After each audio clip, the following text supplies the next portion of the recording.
मलिक के बीएफ ने नादिया का मर्डर कर दिया। मर्डर करने के बाद उसकी बॉडी को कार में छोड़ के वहां से भाग जाता है और पुलिस जब पहुंचती है बॉडी को बरामद करती है, लेकिन उसके खिलाफ कोई एक्शन नहीं लेती है। तो करते हैं पूरी बात।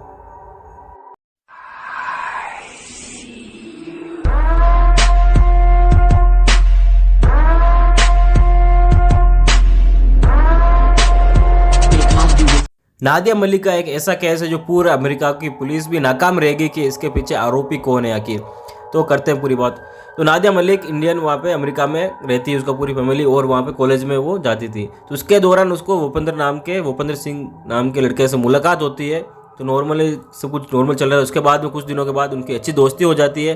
दोस्ती के बाद में भूपेंद्र उसको प्रपोज करता है, तो नादिया मलिक उसको एक्सेप्ट कर लेती है। उसके बाद में दोनों रिलेशनशिप में आ जाता है। सब कुछ नॉर्मल चल रहा था, लेकिन वो अपनी पढ़ाई से उसका थोड़ा मन भटकने लग जाता है और वो फेल हो जाती है। उसके बाद में उसके घर वालों को पता चलता है और घर वाले उसको चिल्लाते हैं, बोलते हैं क्या हुआ और तुम किस चीज़ में घुस रही है। तो घर वालों को पता चलता है उसके रिलेशनशिप के बारे में। तो घर वाले बोलते हैं कि तू अभी 18 ईयर्स की है, तुमको ये सब चीज़ें नहीं करनी चाहिए, तुमको तुम्हारे करियर पे ध्यान देनी चाहिए, तुम्हारी पढ़ाई पे ध्यान देनी चाहिए। तो वो सब हो जाता है। उसके बाद में काफ़ी दिनों के बाद वापस वो काम पे ध्यान नहीं दे रही है, पढ़ाई पे ध्यान नहीं दे रही, किसी पे ध्यान नहीं दे रही, बस घूम रही है भूपेंद्र के साथ। तो घर वालों को पता चलता है, घर वाले उसको काफ़ी चिल्लाते हैं, वो समझाते हैं कि ये सब चीज़ें बराबर नहीं है, अभी तुम्हारी उम्र नहीं है।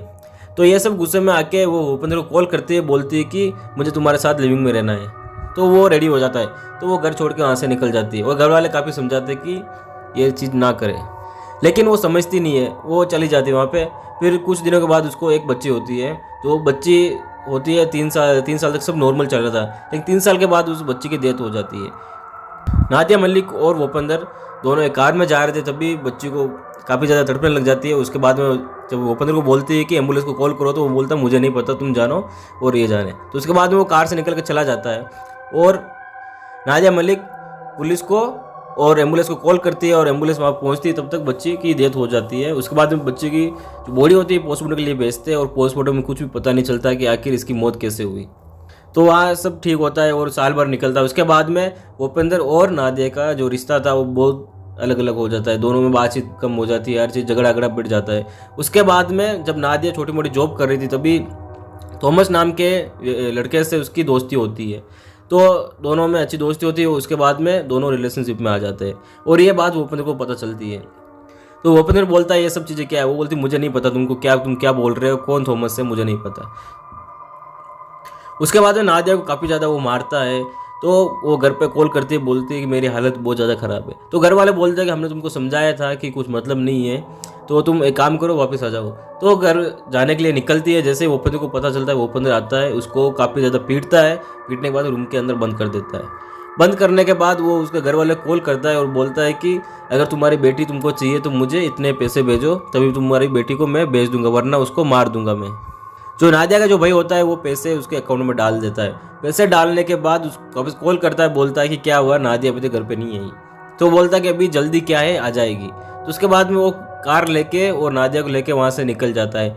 तो कार में जाते वक्त थॉमस का कॉल आता है और भूपेंद्र उठाता है, बोलता है कि अगर नादिया से बात करनी है और नादिया तुमको चाहिए तो मुझे कॉल करो और मैं तुमको बोलता हूँ किसमें पैसे डालने और कितने पैसे चाहिए, क्योंकि नादिया को मैंने किडनैप कर दिया, उसको मैं मारने वाला हूँ। तो थॉमस उससे प्यार करता था, तो वो बोलता है कितने पैसे चाहिए, तो वो बोलता है इतने। जब तो ठीक है, पैसे डालने के लिए रेडी हो जाता है। उसके बाद में तो भी वो छोड़ता नहीं है, घुमाता रहता है।